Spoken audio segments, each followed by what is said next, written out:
So you don't vote. Well, guess what? You don't get to complain. I don't get to complain about politics, but I get to complain about other things, right? Sure, whatever. Hey, welcome to No Two Gays About It, the show for the over 50 gay male, all about the things that are important to those of us who are gay and over 50. Hey, I'm Tom Burke. And hey, I'm Michael Foley. And hey, today we are going to talk about something that is weighing all of us here in the United States. We have a huge election coming up, and it is overwhelming, and it's scary, and Mind-numbing? Let's go with mind-numbing. it is mind-numbing. It really but, is. You know, we've got to bring it out to the forefront. We've got to talk about it. We've got to figure out how we're going to make it through this next election.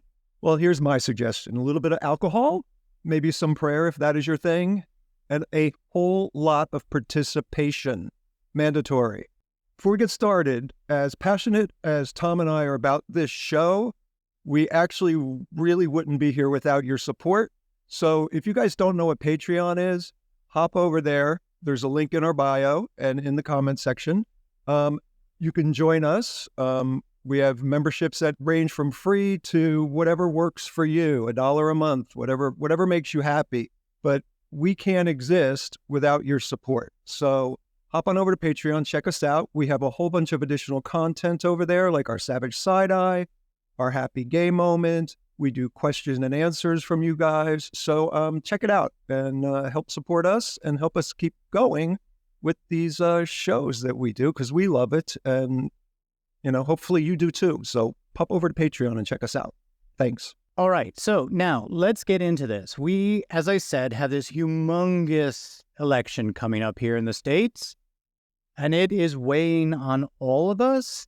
We, every once in a while, get these glimmers of hope, and then they get dashed, and then it gets more and more muddled and more confused. But before we can actually talk about the election itself, I think there are a few things, and you're going to have to help me out, Michael, because Absolutely. You are far more into politics than I have ever been. There are some basics that I think we all just need to understand. And one of them, which all the talking heads keep talking about, is the Electoral College and how that is going to affect, what the outcome. And first of all, what is it? How does it work? So the Electoral College was established way back during the slavery era, and it does have its root in slavery, believe it or not. And it abided by the 3-quarter rule. And this is so just vile and disgusting, which is why it should be abolished, that the southern states were complaining that they weren't getting the voice that they deserved, even though their populations were higher. And their populations were higher because of slavery. So there was a compromise that came into being, and that's for this, it just makes me sick to talk about this, that for every 5 slaves, it would count as 3/4 of a human being. So it seemed to give them an even voice, I guess you would say. But today it unfortunately really is deflating to a lot of people who believe their vote doesn't matter. Because, Right. In certain states, and this is going to happen in this election again, in a certain number of swing states, a very small handful of votes will decide this election. Okay, yeah, it started back then. We're still doing it now. I don't quite get it. I don't know if all of us at this age and older, if you grew up in the United States, you know Schoolhouse Rock. Do you remember Schoolhouse Rock? Oh, yes. I'm only a bill sitting on Capitol Hill. There you go, right? My favorite. Conjunction, junction. Started way back then. I'll tell you junction. that for me, politics. I'm only in a bill. That's the one that I remember. Cool. Yeah, I mean, we all remember those. And Yeah. if you don't remember those, it was during the 70s. There were these little cartoon clips, maybe like a minute to 2 minutes, all this kind of funky, cool 70s music, singing, teaching us things about math, spelling, politics, whatever. And if you're feeling nostalgic, they're all on YouTube, so you could check them out. And even if you don't know what we're talking about, check them out because they're awesome. Right. So, I mean, we learned a lot of stuff back then. I don't know if we've retained it. I also took civics classes and political science in college, and none of this has retained. I do understand that for every congressperson we have, you get a vote. You get 2 more votes for every state because of your senators. But that also boils it down to that the people in the smaller states, their votes count more than, say, us in California because we have so many people here. It just doesn't seem fair to me. Well, you're right. It is based on the number of representatives from each state, and then each state gets an additional two senators. So that total becomes the amount of electors that each state has. Right. And it is uniquely, I mean, we claim to be a democracy, and if we were a true democracy, it would be one vote, one person, and that's it. Right. And the legislature, now these days, back in the day, the electors could vote for whoever they wanted. So that has changed. In the early 1900s, they changed that. So the electors have to follow the popular vote. But again, just in a number of red districts, they could throw a state off completely, where you have cities that have a higher concentration of Democratic votes. Usually, the rural areas get the same vote, so it becomes sketchy, and just the water is muddy. And I think that's why a lot of people these days just feel their vote doesn't matter. Well, I think that's it. That's part of it, right? And the other part of it you mentioned already is this swing state thing, which now we're looking at, 3 or 4 states, and they're the ones who are going to, whatever the outcome is, it's going to be because of them. And so the rest of us are sitting around going like, well, then what the F? Like, why should we even vote? Well, because if all of us in the blue states, we sit back and don't bother to vote, it would be very easy. This happened in New York, the congressional races, where Democrats just didn't show up. Right. And that's how we wound up with, what's his name? The drag queen. Yeah. His name is eluding me right now, which is a really good thing. Santos. That's how we wound up with him, because Democrats stayed home. And it shows you how quickly that happened in 2020, when Democrats thought Hillary has this, it's a done deal, and stayed home. That's when we ourselves. So getting out to vote is hugely important, even with the Electoral College, because seriously, 10 votes can swing a district from red to blue. So, okay, your vote matters. It's sadly not one vote, one voice, one vote, but it does matter hugely. But, and again, that's why everything is so muddled. Everything is so overwhelming and doesn't make sense. And why haven't we changed this already? Well, because to change a constitutional amendment, it takes 3/4 of the House and 3/4 of the Senate to get it passed. And Republicans know that, starting in the late 90s, when the demographic of this country started to change, they know they'll never win the popular vote again. They just won't, just because of the way that this country is made up now. And in another 10 years, it'll be majority minority. And that includes our community as well. We have to keep that in mind. And we are all races, creeds, and colors. So it's good to realize the power of our LGBTQI vote. It's hugely important, especially for our generation, because, boomers still make up a huge amount of the people in this country. Right. I'm just confused by this whole thing. I think we need to talk about this humongous divide between the red and the blue people. It seems to have gotten really out of hand. I grew up in a household where my mother was very Republican and my father was very democratic. And, they every election there was but it wasn't it was good conversation. You got to present facts, which actually do matter. There is no such thing as alternative facts. There are facts, and then there are lies. It's just the way it is. Thank you, Kellyanne Conway, for that wonderful phrase that you introduced into our zeitgeist. And we used to be able to have conversations with people who were on the other side of the aisle, civil ones. And I think with the onset of, public radio, people like Rush Limbaugh, who their sole purpose was to create a divide. Right. And that has just echoed and rippled throughout our population for decades now. and it's either me or it's you. There is no Right. us anymore, and that really sucks. I mean, I don't know about you, but anytime I see somebody wearing one of those red hats, or if I see anybody who has a Trump anything near them, I immediately despise that person and think, well, there's a really uneducated idiot who, you know, and that's not a good thing. That's not a It's not. great, no, but I want to challenge you the next time you see that red hat. If Yeah. it's in an environment where you feel comfortable, just ask the person why. Because a lot of times their news comes from one source. right. And I believe it or not, went out on a date with somebody who I didn't know was leaning right and who was a Trump supporter along with his family. And I always talk about politics. It's usually where I go. And he was like, "Oh, I have something to tell you." And I was like, I knew it was coming. And he was like, "So," and I asked him why.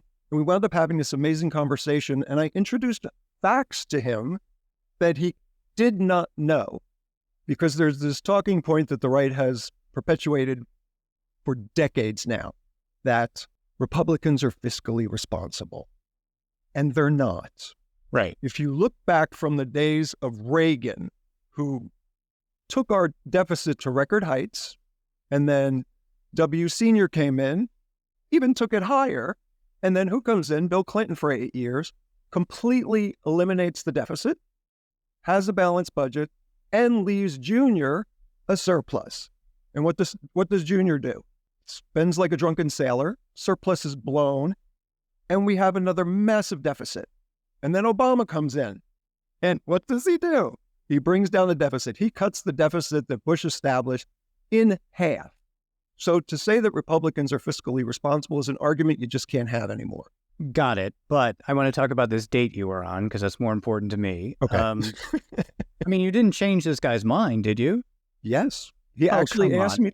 I You know don't what? believe that. I'm telling you, because I presented him with facts like that, because his first argument was, well, Republicans are fiscally responsible. And I told him just what I told you. Yeah. And he was like, "Can you send me something?"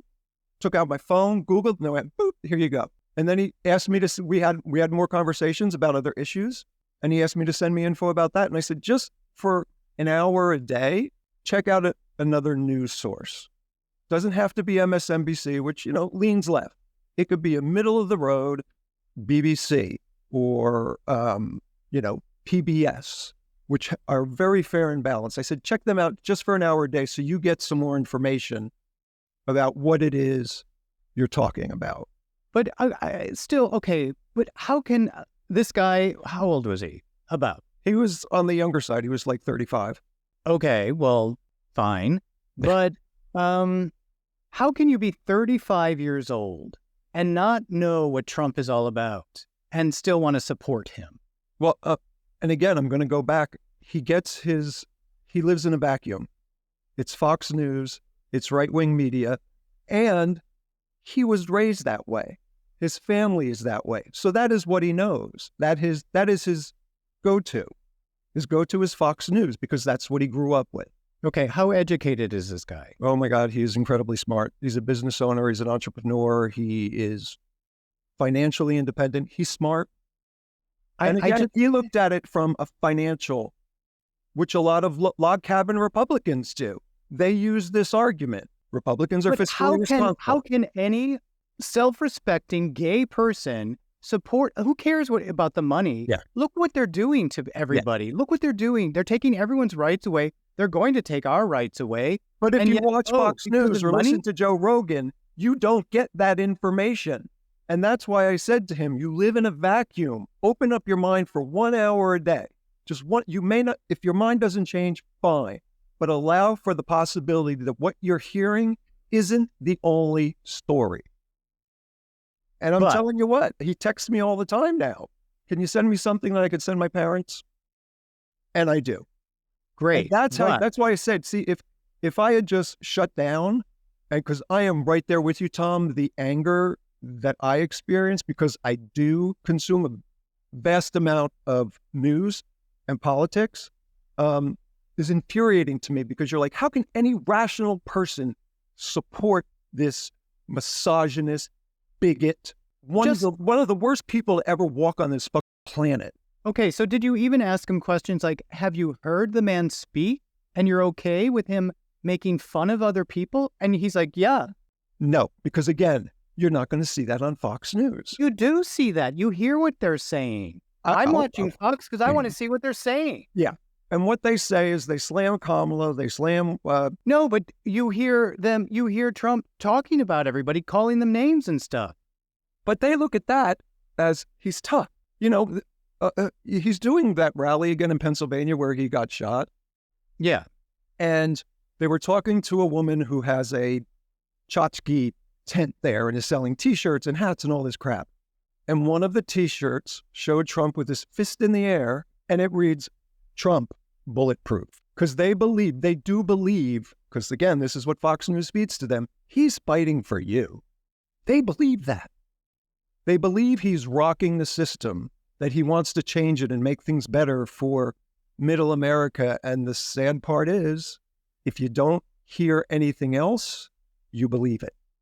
If you repeat a lie enough times, it does become the truth. And that's what Fox News does. And if you remember, they got their ass sued off for the lies they told about the 2020 election and the voting machines. Yeah, so where's $1 billion they lost? I got it. So then how does your friend justify that? That never made it to... You think Fox News is going to go on the news and report, we just lost $1 billion because we lied during the 2020 elections and said these machines weren't... But nobody 35 years old is walking around with blinders on, only looking at Fox. There are other things that are happening. I got news for you. People in their 50s are doing that. People in their 60s are doing that. Are we talking about gay people or straight people? I'm talking... If a gay person is doing that, shame on you. Well, you know, I don't want to shame people because that helps continue this chasm that we have from both sides. There used to be a time where we could have a conversation with each other. I get that, Michael. But Tom, it doesn't make me any less. No, but the whole thing, remember Michelle Obama, like when they go low, we go higher. We kept going higher, they kept going lower, and they were winning and winning. Because Democrats made a mistake for many, many, many years. Obama did this in his first term, where he believed if he played fair, Republicans would play along. And what did Mitch McConnell say the day that Obama was elected? I'm going to make him a one-term president. Right. Nothing else mattered to him. Not the American people, not passing legislation, nothing. It was about getting rid of Obama because they knew how dangerous he was because he spoke to middle America. And that's their game. But again, if that is your only news source, and that's why, because I'm sure we have conservative members of our community who listen to us.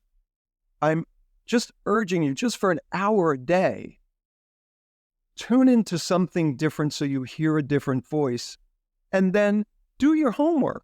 You know, we've gotten lazy as Americans. We don't do our homework anymore. We'll hear something, and because we hear it, we go, oh, that must be true. Me, I hear something, I Google 15 different things and look at 15 different sources to go, because there's such a thing as clickbait, you know? Yeah, I totally agree with that. Anytime my husband is like, oh, did you hear this? I'm like, where'd you hear that? And Exactly. You better check it out first before you pass it along to anybody else. Even we're guilty of that. Even our side is guilty of that. We hear something from a source that we believe or that we feel is trusted, and we automatically knee-jerk reaction, oh, I got to share this. Oh, I have to tell this story. And then you find out that, oh, wait, because that's not even close to what the actual story is. It's a great piece of clickbait. But what's underneath is, oh, really? That's what this is? You know, it's a big nothing burger. Right. So both sides are guilty of that tunnel vision.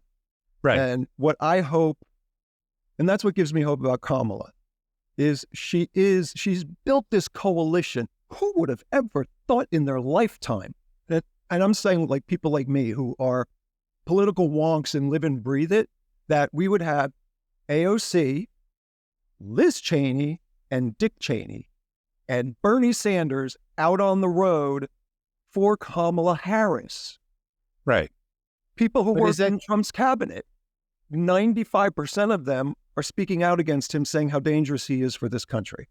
But if you're saying that they're not playing that stuff on Fox, then how is anyone going to know this stuff? And that's why I'm saying, so we all have the responsibility, because we all know people in our lives who lean right. And it's, instead of building a fence or a wall and blocking them out, have a conversation. And that's why this goes back to the red hat you said you saw, and you just get infuriated. Yeah.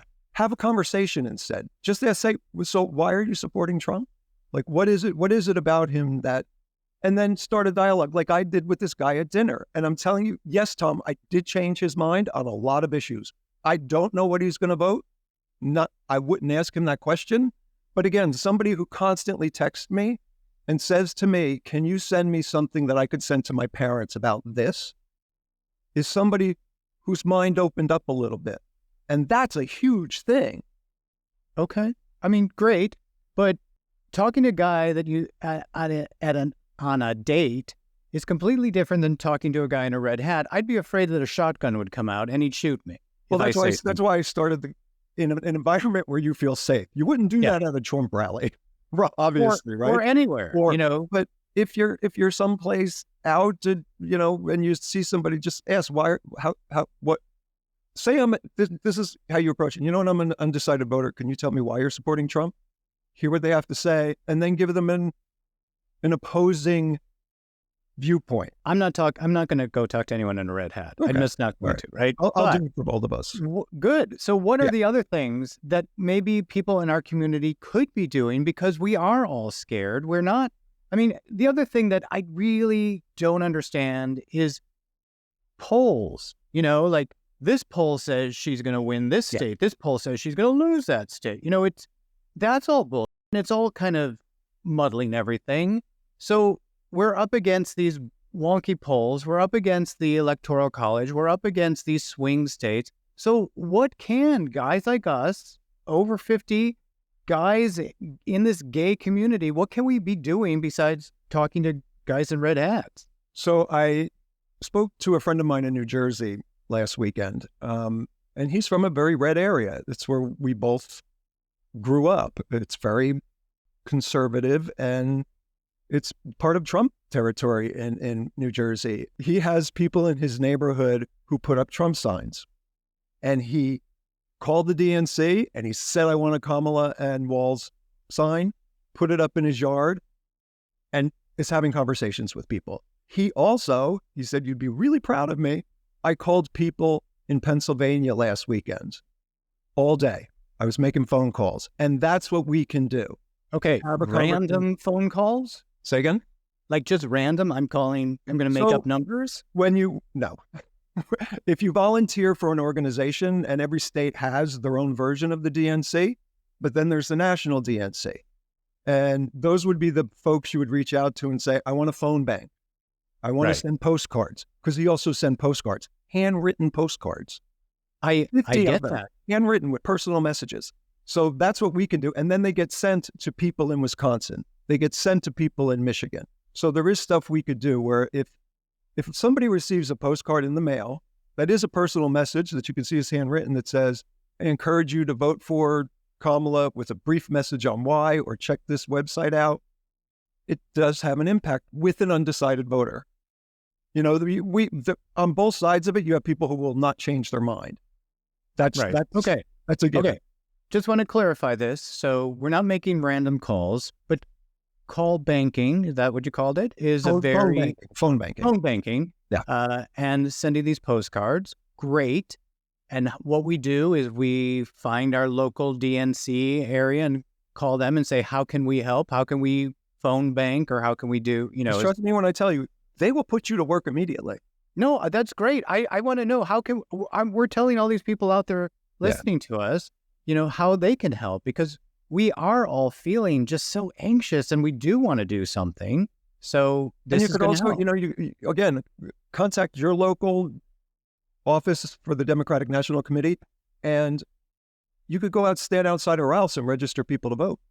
Right. But that doesn't take a lot. And when you're doing that, you're not revealing which side you're on. You're just getting people involved.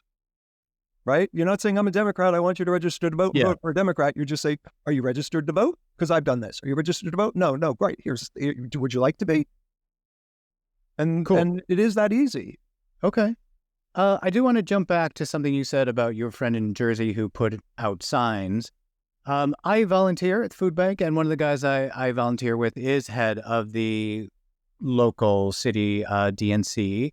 And we were all talking about that. And he was saying that so many people are fearful of putting out signs because of the crazy Trump people and what they're going to do to their homes. And now they're going to know where I live. And so they're afraid of doing that. And no one wants to put anything. This is what he's saying to us. No one wants to put anything on their car because they're going to come out and have slashed tires or, be keyed cars, which is what's happening out there. And that has been a part of politics around the world since politics began, is intimidation and fear. And that's what Trump does. He rallies his base to be violent, to be aggressive. And you know what? What happens when you don't stand up to a bully? The bullying gets worse, and he doesn't go away and not everybody is built for this. I understand that. For me, again, it's one of those things that's in my DNA, is I have been fighting since the 80s. It is in me. It is who I am. And I get there are people who aren't that. And if that is you, there are other things you can do. But like he took, and trust me when I tell you, this is not a person who is like me. He usually sits back and lets other people do the job. But the fact that, because he did say to me, you're going to be proud of me. And the fact that he took that stand to put that yard sign in his yard and took the risk of, you know what? If somebody eggs my house, fine. If I come out in the morning and my tires are slashed, fine. But you're not silencing me. Do you remember in the 80s, the battle cry of ACT UP? Yeah. Silence equals death. And that still holds true today. Okay. Yeah. Okay. Do you have a bumper sticker on your car? I do. Right in my window. Oh my God. Yeah. Just asking. Yeah. Chill out, babe.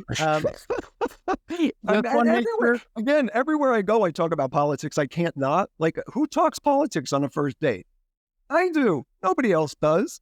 But because it's a passion of mine. Okay. And when people are like, what do you, so tell me about yourself. I'm like, well, this is me, So, so yeah, you're different and your friend's different. But as this guy who runs the DNC area or office for this area is saying that so many people are too fearful of that. And again, I get that. I get it completely. You can't, yes, you're saying stand up to these bullies.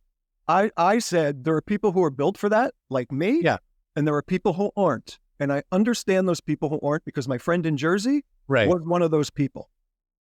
But he changed his mind because he was like, this is a time to take a stance. But even if that's still not you, there are other things that you can do. Write a postcard, which we just talked about. Make a phone call. Phone banking and sending postcards is an easy thing, which is great. But in the back of so many people's minds is, but this doesn't really matter. I live in California. It's going to be blue anyway. What does it matter what I do? Well, I want to remind people, because again, I'm going to go back to the New York election when Democrats chose to stay home, and it completely swung the House of Representatives. They took over eight New York seats that were democratically held because Democrats didn't show up, so Republicans won. And if you think that can't happen in California, you're nuts, because so much of California is red. You know that. I know that. Everything you do. I know, but calm down a little bit, okay? Don't yell at me. All right. Everything below Disneyland is red. Everything above LA is red, except for little spots, maybe Santa Barbara. Then you go up to San Francisco, but all that's red. So if you think that California can't swing red, you're kidding yourself. If you sit home. There are these pockets, and yes, they are going to have their red Republican, people. But that's something else. Like when you look at the map of the United States and you see where the blue concentration is, it's in every major city. Well, it's discouraging because you do see little pockets of blue, and then a whole lot of red. And it is overwhelming. But the Yeah. choice here in this election is not sitting out. It can't be, because seriously, we know what he's going to do. If you're paying attention, you know what he's going to do if he's reelected.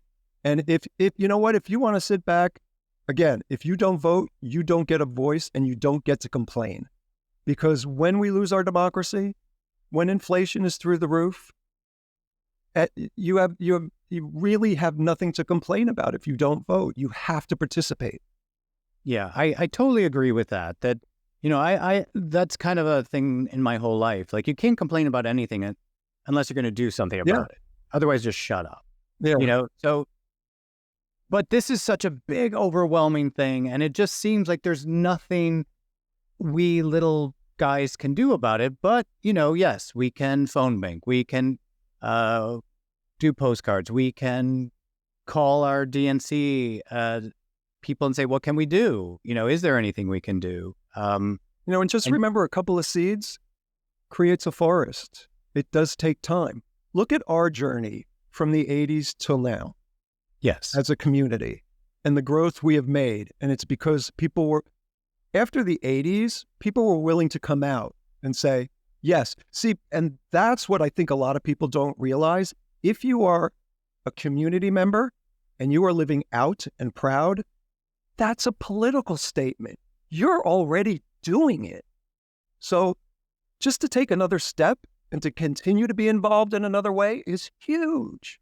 Because again, every one of us who lives our lives out is making a political statement. We're saying to the masses, this is who I am. You don't get the opportunity anymore to define me or tell me what I can or can't do.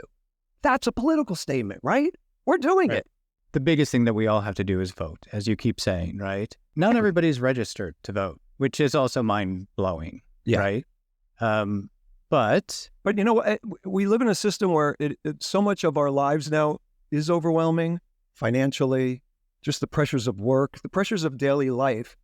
Sometimes politics is a hard thing to look at, and so things fall through the cracks. But this is one of those years where you can't let it fall through the cracks, because this wonderful American experiment that we have failed miserably sometimes to live up to the ideals of who we're supposed to be is truly at stake this election. Is it too late to register?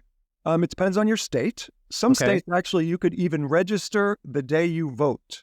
So what I really want people to do who maybe aren't registered or just need clarification or maybe aren't sure they're still registered, go to vote.org.